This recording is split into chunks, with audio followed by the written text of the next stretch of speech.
Nasa Diyos ang awa, nasa tao ang gawa. Ito'y nagpapahiwatig ng balanse sa pamamagitan ng pananampalataya at pagsusumikap. Ipinapaalala nito sa atin na bagamat mahalaga ang pananalig sa Diyos, hindi dapat natin kalimutan ang ating responsibilidad na magsikap at gumawa ng aksyon. Hindi sapat na umasa lang tayo sa awa ng Diyos. Kailangan din nating kumilos upang makamit ang ating mga ninanais sa buhay. Ang pagtitiwala sa Diyos ay nagbibigay sa atin ng lakas at pag-asa.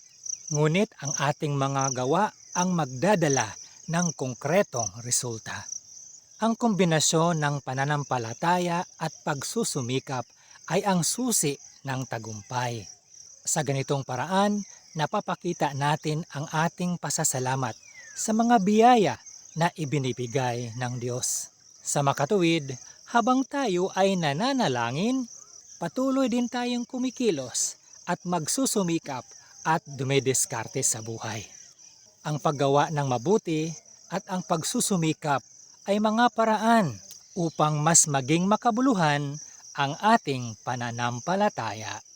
Ang awa ng Diyos at ang paggawa ng tao ay magkatuwang sa pagbuo ng mas maayos, mas maganda at mas matagumpay na buhay.